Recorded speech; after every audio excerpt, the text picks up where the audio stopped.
by profession, I'm an accountant. Just like me. Yeah. And both gone to food. Like a lot of people go to London and stuff, but I was more keen on going to different smaller towns and seeing what's there, because there's always these small independents that are there, and the food is exceptional 100% of the time. So I've always loved doing that. So when I came to Newbury, I just felt like that vibe was so nice for independents to kind of come here and kind of try.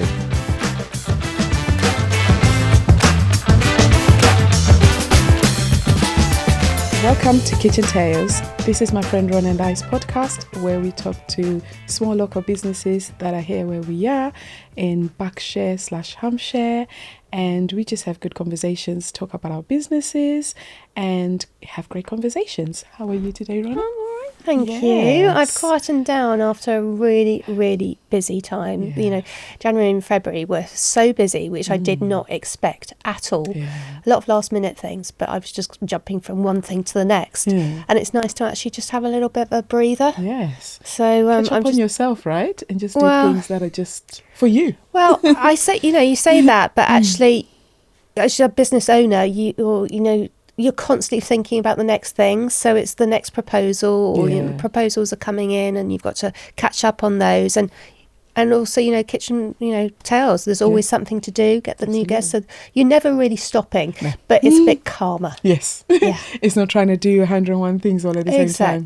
Exactly. How That's are really you? nice. Yeah, pretty similar. That is a little bit quieting down, but that's never my life. No. Quieting down. Yeah. Like, having 2 young kids, so much going on, school trips, lots of things going on, like sports, everything. I just seem to be a taxi driver all the time. Yeah. Yeah. So I think between that and then trying to obviously run the business, getting orders out, everything, it's a little bit calmer, but it's just always going. Yeah. You have to keep going, because I keep saying to some of my friends, they're like, "Oh, you never stop." I was like, if I don't stop, I don't have money for my bills. Yeah, but life gets busy. It seems to get busier and busier and busier. is, And I suppose we cause the busyness, Absolutely. don't we, really? We We never do. say no, and we just say, come on, yes, I can take but it. it's like, if we are not busy, then we complain too. Exactly. I know, So it's always a catch-22, right? Yeah. Yeah, I've been enjoying all the conversations we're having, and it's just been so nice, because obviously when we started this podcast, we had the idea of just keeping it within the food industry, but I think within a very short time we both realized actually there are a lot more businesses out there that not just need our support, but actually that we want to have conversations with, whether we've used them before or we haven't. And it's just been great getting to introduce a lot of guests that are just not in the food industry. I've really enjoyed it. How have you found it? I'm really enjoying it. It's just, as you say, it's just good to speak to other people about an industry that you haven't got a clue about. Exactly. So we've had so many different, loving just doing it. Yes. Yeah. But today we are back to food. Yes. And we have an amazing guest. We've got Alan from Fern's Bakehouse. How are you doing, Alan? I'm good, not too bad. Yes. Yeah. How is business going? I'll start with that. How's business going? Bit of a slow start last year, obviously with November and December being how it is.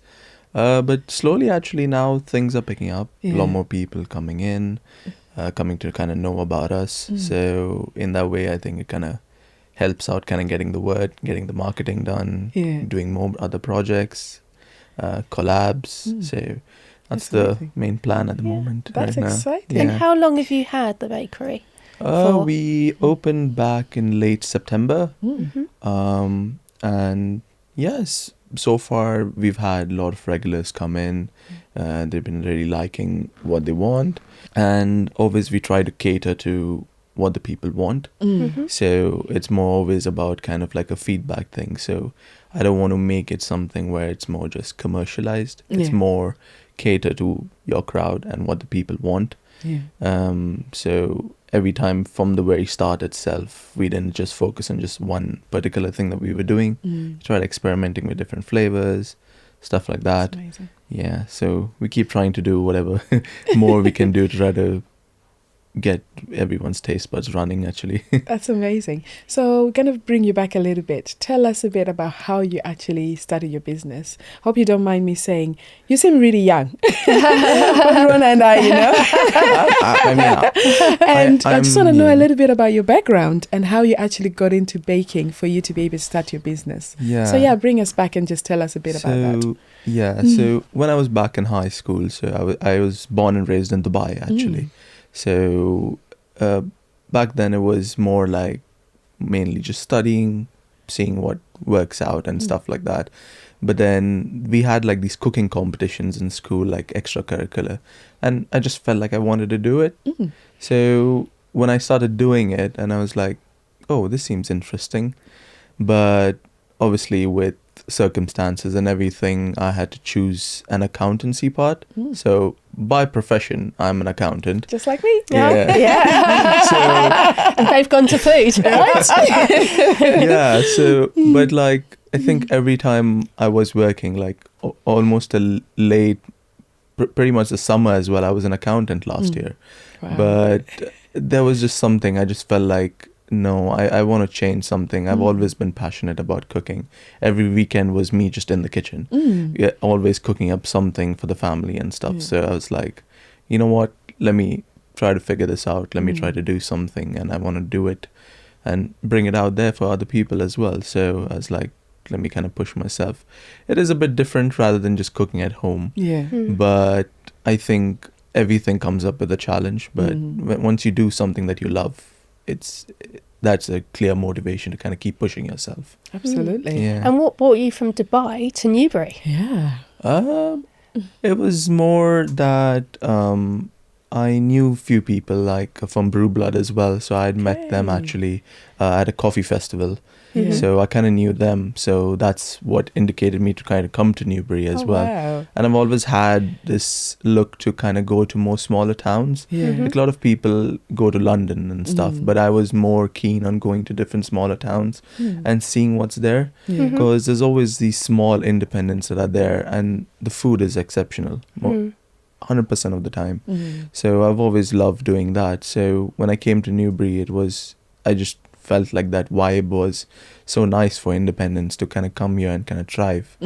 So I started trying to find a place, and kind of jotted down how to come to Newbury then from that way.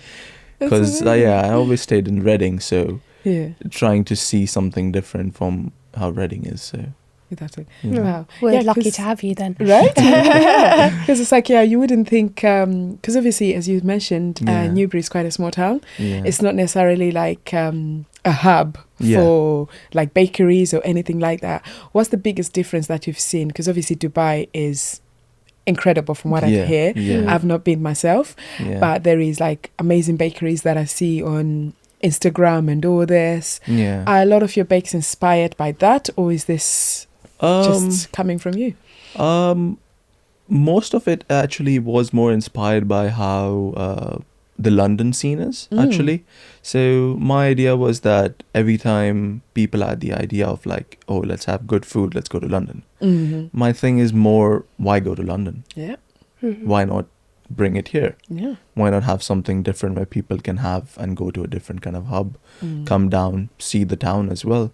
Kind of it brings more people in as well to kind of see the town, helps the town as well to kind of grow that way. So it's better to kind of not only keep everything just to London. Kind of diverse that thing. So give something that people can go like, oh, I stay here and I've got something here. I don't need to travel far for it. And can you explain to the viewers what you actually sell in your shop? Yeah, so I mean, for me, it was trying to do cinnamon buns. That was my main specialty, and it was kind of rotating around it. So a lot of people like go only for sweet. I was trying to do more savory items as well. So I tried to use that same concept of a cinnamon swirl, but with savory items and stuff as well.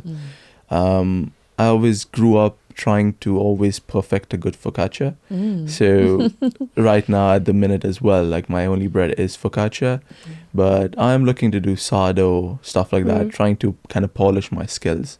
So at the same time, I am a home baker, so there's a lot of trial and error in everything that I Yeah. do, but we're getting there and trying different new things. More new things would come up. Mm. At the minute, it's just the cinnamon buns, but we're always going to grow more Mm. and trying to do more, actually. That's awesome. Yeah. So who do you run the business with? Who's behind the scenes? So obviously, you know, whenever you're running a business, there might Yeah. be some people behind the scenes. Who's Yeah. behind the scenes of your business? Yeah. So most of the baking, everything handled by me itself. But in terms of the media, the marketing, which actually kind of helps us grow, actually, is my partner. Mm. So she's been in the media industry for the last 3 years. Oh, So she handles everything from posting anything last minute or anything of that sort, shooting any videos and everything. oh, that's awesome. She's always around for anything that I need. It's a big job. She should have been sitting next to Yeah. you. And she's at work at the moment. Oh, Yeah. is she? Yeah. Yeah. She's covering you. Yeah. So lots of early morning starts for you. Yeah. I mean, what Yeah. time do you get in the morning to start baking? Good question. 6 o'clock at least. Yeah. Yeah.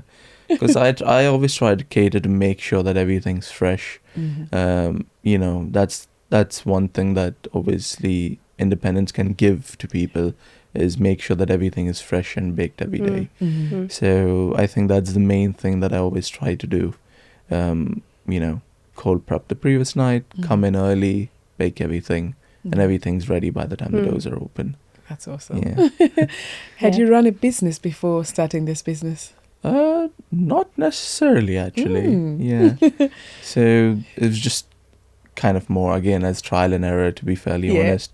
But I think with me having my accountancy background, so understanding business and understanding finances, and my partner being in the media realm as well, so it kind of gave us that kind of scope to kind of understand what to do, what not to do, what to target, and obviously conversations and speaking to people around obviously helps a lot more actually in the long run. Definitely. Yeah. Yeah, because sometimes it's like, I think I can't remember if you had started a business before you started yours, but for me it was the same. I just sort of just went for it. No, you went for it. And then, yes. literally I took just my went time. for it. You took your time, I yeah? always take my time. You're Yeah. the fast one. I'm literally the fast one. I mean, I started a business within a month No, of it took me a deciding year. I'm going to... It took me a year. I was just like, yeah, we're just going to give it a go. Let's go for it. And you sort of learn on the job. Yeah. And so sometimes like you might have an idea of how you want things to happen. Yeah. But as you said at the beginning, Yeah. you're sort of listening to the customers, Yeah. seeing what they want, Yeah. seeing what the need is, Yeah. and sort of catering to that. Yeah. Yeah, one of the things that I've really loved that you've done, you've actually gone to the markets. Yeah. Yeah. We've talked about the artisan market a lot of times. Yeah. And I think it's really good way for more people to see you, to be Yeah. more customer facing Yeah. in a way that's a little bit different than being in the shop. How Yeah. have you found that experience of being in the markets? The February one was pretty, because I already did the January one, so it was a bit more easier to handle. But obviously, it was one of the tough challenges to kind of understand, okay, I need this, I need a banner, I need this done, and how things need to be kind of laid out as well, kind of matters as well. Because if it looks shabby, people are not going to come. No. So everything mattered, every small detail mattered. But I think at the end of the day, it kind of helped us to reach out to more people. Yeah. So the first time when we did it in January, I was very surprised to see a lot of regulars come and actually support and kind of, That's good. come and show that kind of support. So it was very nice. And then recently we had the February artisan market as well, and I saw a lot of new faces. Yeah. And it was very nice to see a lot of people like try it and go like, wow, This is you know, good. yeah. So plus they kind of know more about Inches Yard as well. Yeah. Because people feel like it is more on the outskirts sometimes. So at least that kind of gives that value to Inches Yard as well, where there are a lot of other businesses as well that are there. So it's kind of a nice way to kind of get us also out there, plus help the community as well. In a way there. It's Yeah. bringing such a buzz actually to Newbury completely. You It know, it's really just going to is. get busier and busier. So Yeah. it's great for you. It really is. Because one thing, the reason why even Ron and I are sitting here is, I think over the last few years, we've really seen how people are so supportive of small local businesses, which is why, we really wanted to highlight by doing this podcast, because I think in Newbury is a market town. So Yeah. it was always known for small local businesses rather than the big chains. Yeah. And I feel that the community has really gone back to that. They're really wanting to thrive to support. Yeah. And one thing, when people really support, they really go all out. Yeah, they do. That's the one thing Yeah. that I've seen, Yeah. because, you know, I had a cafe 3 years ago, Yeah. but to this day I still have people saying, "Oh, we like your sausage rolls." I'm like, "You haven't had them for 3 Yeah. years." But it's just, you know, it's really Yeah. nice that people really, Yeah. when they say they're going to support, Yeah. Yeah. they really mean it. Yeah. Yeah. They really mean it. So you mentioned that you're at Inch's Yard. Can you just tell people where Inch's Yard is? Because most times when you Yeah. say some of these locations, people are like, "Where?" Even though they know where it is, so that people Yeah. can just know exactly where you Yeah. are in Newbury. I mean, I think the most biggest landmark I would say would just be the Kennett parking lot, to be fairly honest. Yeah. It's right in front of us. Yeah. So it's one of the major parking lots where people kind of park, even though with Kennett Centre closing down, I think people still park there to kind of just go into the market as well. So that is just right opposite. Plus, we're, I think, a 2-minute walk from the council as well. So pretty close to the council and obviously the station as well. Train station. So everything's like, these major hubs are kind of close to us, but a lot of people still kind of miss us. Yeah. But there are new things like there's massive banners now written as Inch's Yard on it as well. So a lot of people will kind of come to know more about us as well through really it. good. Yeah. Yeah. That's amazing. And for those that are in Newbury and know it, it's also just where John Robinson's estate agent is. So I Yeah. mention it because it's one of the landmarks that it's been there for a very long time and hasn't really changed. So people will know where John Yeah. Robinson Yeah. is. So go and find Alan and I'm Fern's right behind Bakehouse. them, yeah. Yes, it's just right behind there. So if the estate agents are annoying you, you can go and grab something to eat. Or if you're just passing by, Yeah. as you mentioned, you're really close to a lot of landmarks, parking, train station, going to the council, Yeah. and just having a walk, like, you know, Yeah. going through like Bartholomew Street Yeah. all the way down, even walking down to the station the other way. Yeah. So yeah, everyone needs to go and support you. Thank you. So one last question from me. How did you come up with the name? I'm always so intrigued with how people name their businesses. Like a lot of people think ferns as in maybe a flower, something like that, but it's more just my surname. Is it? Oh, okay. So Oh, I my didn't name's know. Alan Fernandez. So Yes. I ferns didn't kind know. of Yes. naturally came from Yeah. that.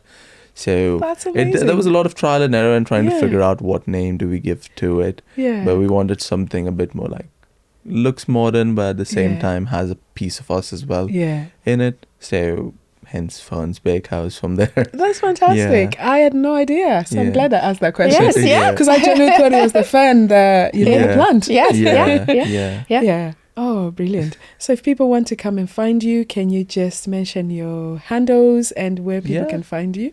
So it would just be at Fern's Bakehouse. We're right now on Instagram and Facebook. So that's our main hubs and our platforms for people to this. We are looking into trying to go into TikTok as well. Okay. But at the moment, it's Instagram, which is our main one, where a lot of people can actually find us and see what we do. Amazing. Thank you, Anne. Yeah. Before we finish our podcast, we're always asking guests what they're having for dinner. Can you let us know what you're having for dinner tonight? To be fairly honest, I need to go home and cook after work. But probably going to cook up some French beans maybe with some coconut. So Nice. Yeah. French Very beans nice. and coconut. Very yeah. nice. Sounds very yummy. What are you having, Rona? We're having pasta tonight with some meatballs. I made some nice. meatballs, a tomato sauce Yeah. with basil, and then I think we've got some linguine, some fresh linguine. Oh, that sounds really yummy. Yeah. Yes. How about I you? like What are that. you having? So I saw something on TikTok that my mum sent me. I'm actually not on TikTok, and I don't know if I'll ever be. It's But too your much mum social is. media for. But my Not mum bad. is. It's so funny because she's always sending me loads of random things, and she actually sent me this like a Korean dish that you use minced chicken, and it's almost like meatballs, but you add quite a lot of Korean flavoring and you also use some noodles. So I don't even know the name of it. I'm gonna have to show you guys when Yes. I've made it. Yeah. So that's what we're Take a making. picture. I'll take a picture, Yeah. just like a TikTok trend that Yeah. my mum sent me, Okay. and I'm gonna give it a go because I have some of the ingredients in my in my fridge. So yeah, that's what I'm having. Wonderful, delicious. Exactly, I'll send it to you guys. Yeah. Well, thank you so much, Alan, for joining Thank you, us. thank you. And Thank you. It's been a pleasure. we wish you all the very best in your business. We're going to Thank make you. sure that a lot of people find out about you and get to come and support you. Because, yeah, we're always champions. And we've both had the pleasure of tasting some of your bakes. We and have. Absolutely So delicious. good. Your cinnamon buns are really Yeah. good. Oh, the I'm best. obsessed with cinnamon buns. best. And Thank even you though so I'm a much. baker Yeah. myself, I never seem to get them right. Yeah. I've never And- made cinnamon Have you buns, not? actually. I've never Yeah. made them. Well, Alan can make them Yes, for you. yeah, yes. We don't Oh, need I've to make tasted them. I'll those. be It's glad, I'll be lovely. glad to. Yes, yeah. Thank you so much. Thank You're you. welcome. Yeah, and for Right. those that are listening or watching us, you can find us on YouTube, on all platforms. You can find a podcast, and you can find us on our Instagram, kitchen.tales.podcast. And we hope to catch you next time. Thank you.